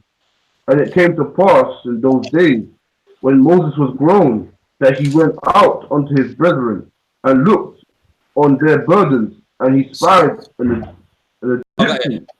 No sweat. So now, for those of you that may not have read Exodus before, this is when Moses, like he went to see how we were doing. Remember now, like he was like someone that lived in the house, like he was someone that was more well off than the rest of us. So he came to see how we was doing, and he saw that black people were afflicted, burdened. Just like now, a rich black man, he may come to Handsworth, come to London, and see like, like it is how we live. Why? Because he don't see it because he's rich. Meanwhile, he comes around and sees how the rest of us live. It's like they're burned, man. Look at them, houses with mice in it, struggling to pay the rent. Read on. And he spied an Egyptian, smiting in Hebrew. And he found that Egyptian hit one of us. Just like today, you got the police beating us up, locking us up, restraining us on the floor violently. Nothing new. He saw it back then. Read on. One of his brethren. And he looked this way and that way. And when he saw that there was no man, he slew the Egyptian. So before he saw the Egyptian hitting one of his Israelites, he took that Egyptian livestock. He looked left and right. Then he slew that. He slew that Egyptian. Read on. And when he went, and hid him in the sand. And when he went out the second day, behold, 2 men of the Hebrews strove together. So now, when he went out the next day, 2 men of the Israelites, they strove, mean they fought, and that's black on black crime right there, man. When you're poor, when you're oppressed, and it's not just only among black people. When you're poor and oppressed, the easiest thing to do is to take it out on your own. Right. The easiest thing to do is take it out on your fellow Israelite, man. And he saw that we was harassed. He saw that we was working hard. And likewise, like what you see now, we fight each other. When you're poor, when you're oppressed, if the Lord ain't with you, you would naturally take things out on your own race. And like what we read in like Exodus, he saw how Israelites lived. He saw how oppressed we were. And he saw what you see now, man. Black people who was fighting each other. World Star, where, all we're doing is fighting each other. Why? Because of the oppression, man. Read on. So okay. And he said to him that did the wrong, wherefore smatest thy fellow? And he said, who made thee a prince and a judge over us? And funny, that's what we say now. When we are oppressed, no one can't tell you nothing. You know what I mean? Your life's hell, and last thing you want is someone to tell you that you're wrong. You want someone to tell you, listen, you can't do what you're doing. Like, who are you? You ain't nobody, man. You live in the ghetto just like me. Who do you think you are? And we did that back then, man. So that's it on that. I got another one. TITHES 3 and 3. TITHES 3 and 3. Then there's one in Isaiah as well, which I'll find why you're reading that.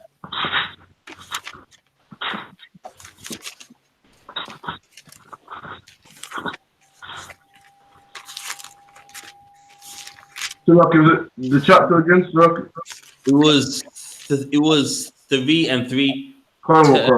TITHES 3 and 3. The book of Titus, chapter 3 and verse 3. For we ourselves also were sometimes foolish. So now with this, it's talking about before we found Yahushua, before we followed the laws, talking about when we was in the world. So you know what I mean? We done dumb things.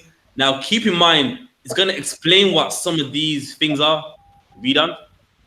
foolish, disobedient, deceived, ser- serving diverse lusts and And pleasures, that's one thing.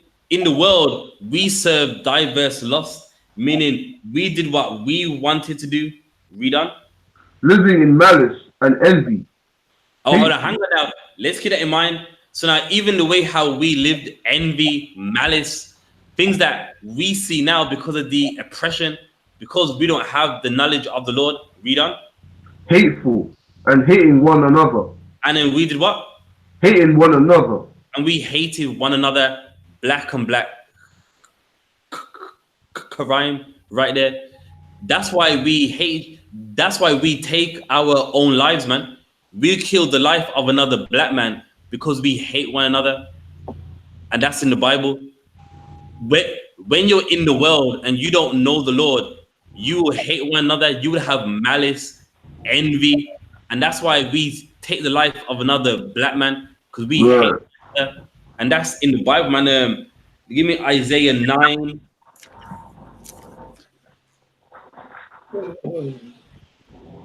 One second. Isaiah 9. One second.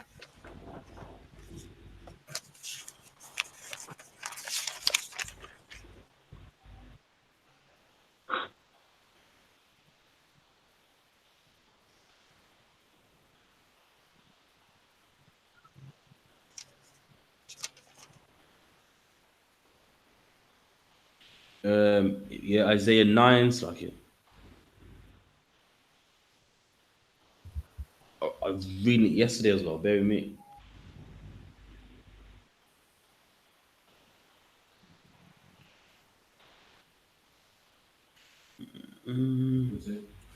It's like they shall eat the no.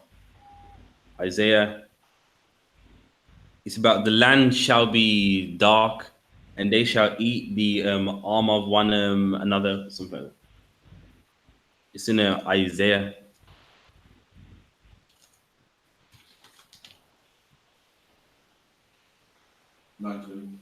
Isaiah 9 and the And 20th 20. verse. Slaughter. The verse 20. But you can start from verse 18. No, actually, no. Start from verse 16 on down. Isaiah chapter 9, verse 16. For the leaders of this people caused them to err.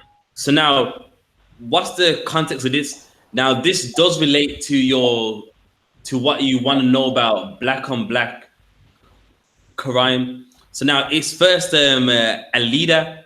It's his fault. He causes us to error. He's not showing us who we are, how we should be living, what we should be doing as a race. Read on. And they that are led of them are destroyed. And because you're led of them, because they lead you, you are destroyed. That's why black on black crime exists. That's why the Lord allows black on black crime to even happen.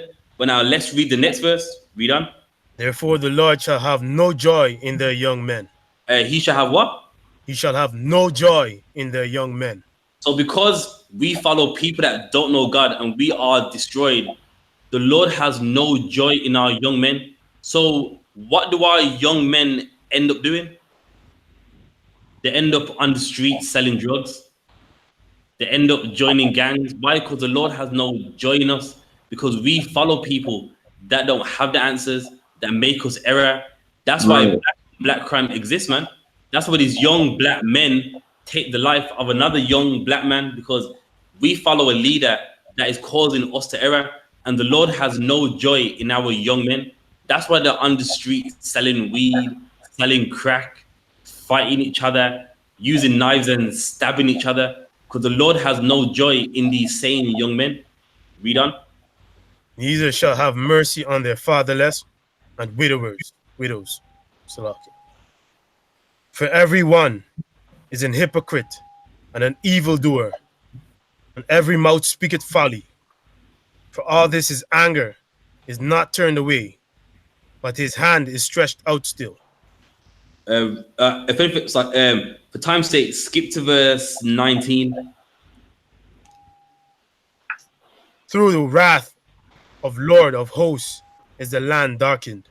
There's now, because of the wrath of the Lord, meaning we're talking about darkness, talking about the ignorance of the Lord, man. Because the Lord's angry with us, he took away all the knowledge of God that we are supposed to have. If we had the knowledge, black on black crime would not exist. But because the Lord's angry with us, he takes that knowledge away. Read on. And the people shall be the fuel of the fire. So now the Lord's angry with us and the Lord's burning us up, man. Why? By taking away his knowledge. Read on. No man shall spare his brother. What did the Bible say? No man shall spare his brother. So what are we reading right here, man? This is black on black crime right here. Meaning you don't care for your fellow Israelite. You don't look at him and go, you know what? I'll just let him be. You don't spare no one, man. One black man has a nice ring. You want it now, man. He got a nice car. You put that gun to him and go, listen, get out the car. You don't spare no Israelite.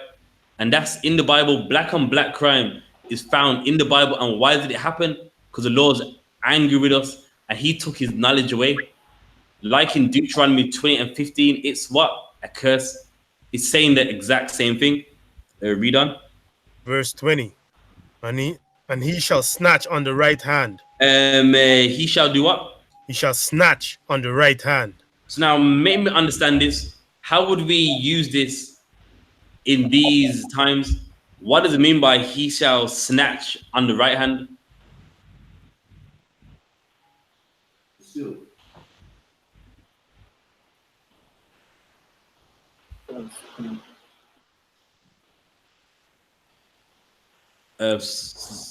Someone has them. He shall snatch on the right hand. What would that be in today's terms? Salakia, is that looking for wisdom? Would that be not in this context? No. on this? Okay. So remember now, he doesn't spare anyone. He shall snatch on his right hand. Con. Meaning what? Right hand is someone close to you. Shall you like still for the people close to you? Right hand. That's right. Meaning he's going to rob from his own race of people. Your people, that's your right hand. That you mean that's your race, and he will snatch on his right hand. Meaning he will rob his own people, man. That's in the Bible, man. When the knowledge of the Lord is gone, that's what you see. People killing their own people, robbing their own people. Why? Because we're oppressed and we don't have the knowledge of the Lord, and that's why we snatch on our right hand. Read. And be hungry, and he shall eat on the left hand. And he shall eat on the left hand, meaning he's going to take someone's life on the left hand. He's going to rob from him, kill this person. And that's black on black crime right there, man. That's what a lot of these gangsters, so-called, that's their life, just robbing, killing, stealing. That's pretty much the whole like way of life. Read on. And they shall not be satisfied. And he shall what? They shall not be satisfied. And that's every thief right there. They never have enough. You know, some drug dealers make a decent amount of money, and what happens? They didn't know when to stop. And that's the Lord saying it in the Bible, man, that these people, they're not going to be satisfied, meaning they're going to keep robbing, keep taking lives. Read on. They shall eat every man the flesh of his own arm. Meaning they're going to rob their own people, man. They're going to be killing their own race of people, the kinsmen of their own family. So that's black on black crime in the Bible, man. So that answers it for you. Anyone else got any other ones, or that's pretty much it?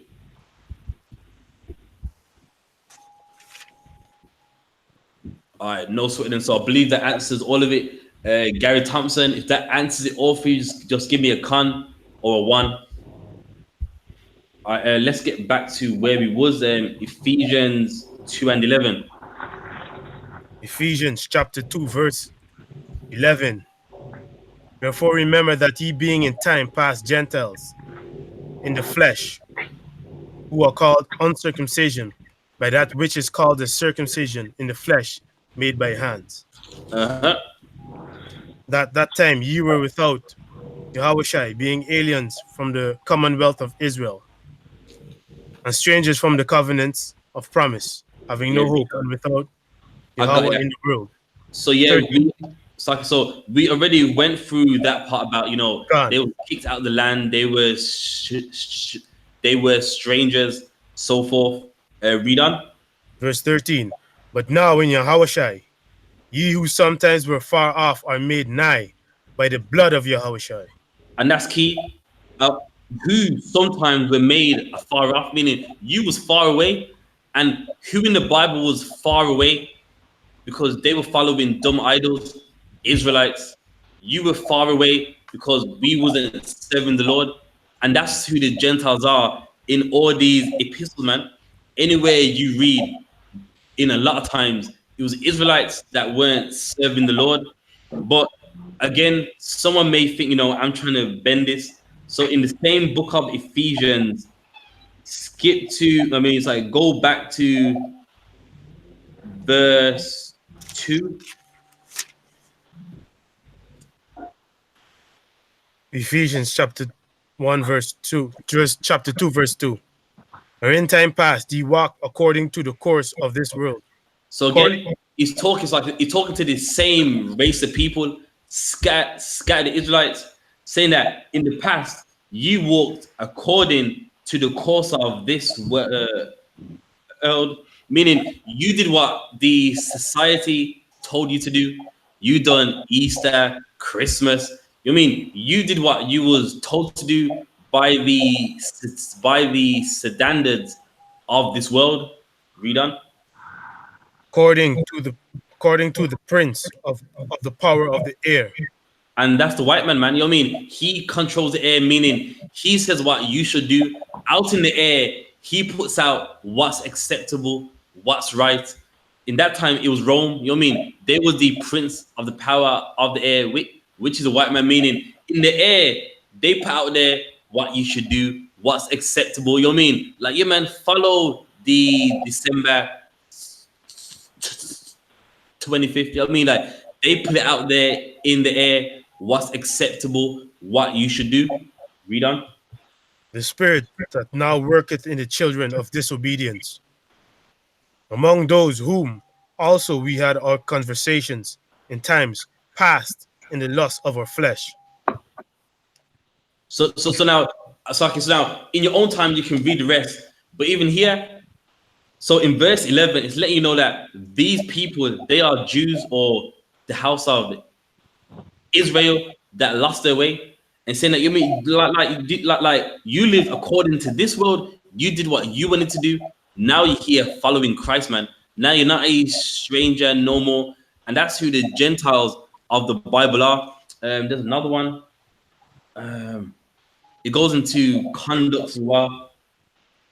So yeah, I believe it's 1 second. I'll find it. It's in First Peter's.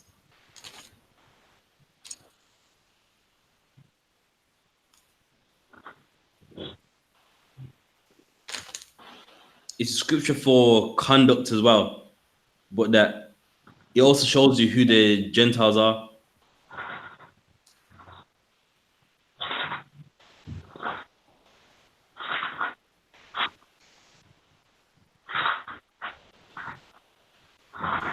First Peter's 4.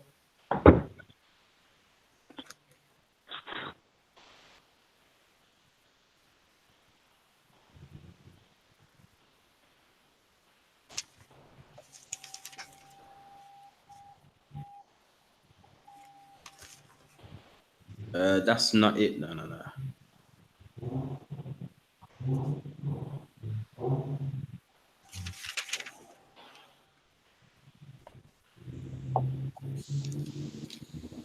One second. I got it. I know I got it. It's coming up. 1 second.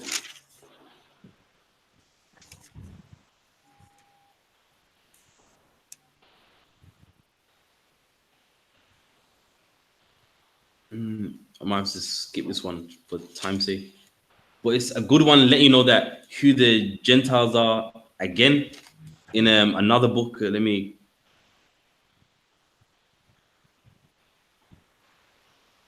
Nah, it's not it.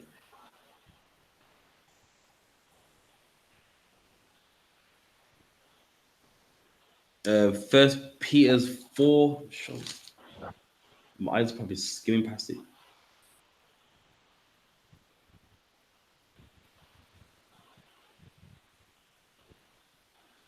Is that for Salaki? Is that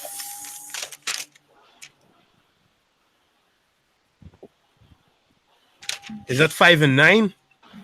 Maybe. It might be.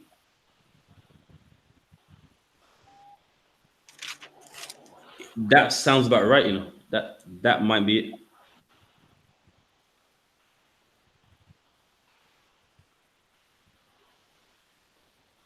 One second.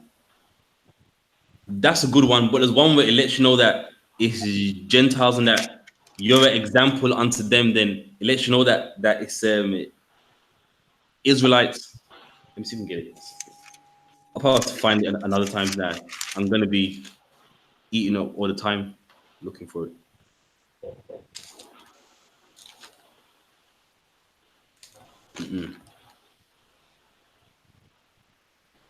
Nah. Yeah, just read first Peter 5 and 9 for time's sake. First Peter chapter 5, verse 9.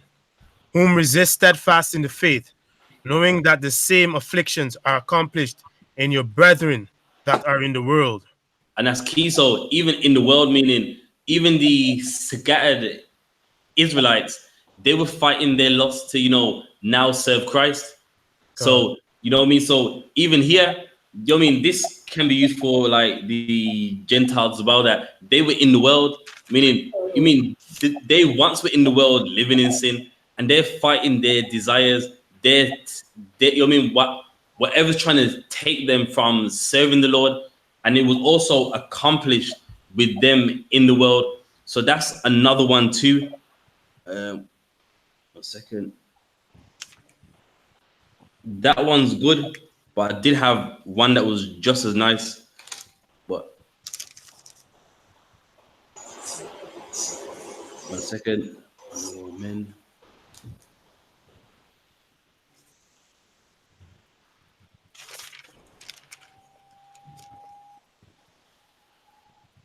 Nah, I'm not gonna find it anytime soon.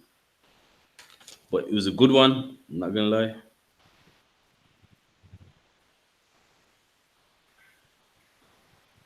Yeah, no sweat. I'll have to get another one. Let's get James 1 and 1.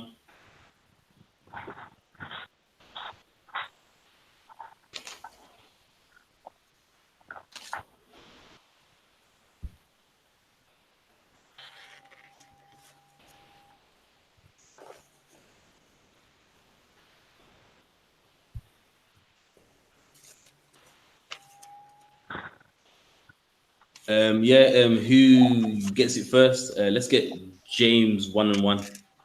The book of James, chapter 1 and verse 1. James, a servant of God and of the Lord Jesus Christ, to the 12 tribes which are scattered abroad. And there, so even this epistle right here is to the 12 tribes that are scattered abroad, man. So already anything you read or anything that someone's trying to use, verse 1 speaks for itself. It's explained itself. He's written it to the 12 tribes that are scattered abroad. Scattered abroad where, man? In Ephesia, in Rome, in Galatians, in Athens, which you read about Acts. And again, all this Bible is written for Israelites. All this Bible is written for Jews, man. And it's like, you know what I mean? Mainstream Christianity can't accept that. You know, they believe that a God exists and they want to be a part of what he has for us, man. And that's what it's all about, trying to include themselves. And it's not for them, man. It's exclusive for only one race of people. And with that, I'm going to hand it over to police and officer of 5,000 Karafia. I.S.U.P.K security announcements. With the I.S.U.P.K starting out 1 West, 125th Street, Harlem, New York, under commanding General Yohanna. Rule for a new brother and sister. When a new brother or sister comes into the school, they are off limits for 6 months. They are to be saluted only. They are here to shed themselves off the world. If they need transportation, the teacher will arrange it. After 6 months, if a brother or sister has an interest in a particular person, he or she must get permission from the head to speak to a brother or sister. Then in another 6 months in which the brother and sister will call each other. After the 6-month period, the brother and sister will get permission from the head to marry. Tithes, which is a commandment, Numbers 18:21, Malachi 3:8-10, means 10th in the Hebrew Ma'ashira, 10% of every penny of any increase the Lord gives you, give to the Treasury Department or the teacher. Priest fund, not mandatory. Whatsoever amount you like to give. Upcoming holy convocations, the Feast of Trumpets. Or I kept the bulletin board in the hallway and check all I.S.U.P.K social media. If anyone wants to be true in the school, start wearing all black boots, shirt, pants, headband, and headscarf. And with that, I madam. And this is the Lord's Prayer. Abanawa. Shemayim. Kodash. Haya. Shamka. Yahweh. Malakofka. Taba'a. Ratazaka. Haya. Aisha. Ba'arataza. Kawa. Haya. Shemayim. The Thundanoa. Come. Cow. Yawam. Wasalaknawa. Kawawaknawa.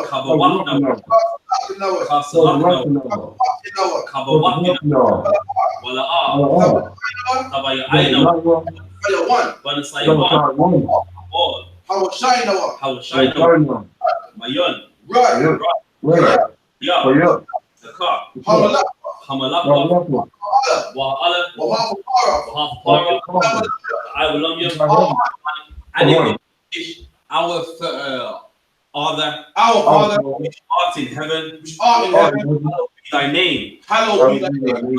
Thy kingdom come. Thy kingdom come. Thy will be done. Thy will be done on earth. As it is in heaven. Give us this day. Our daily bread.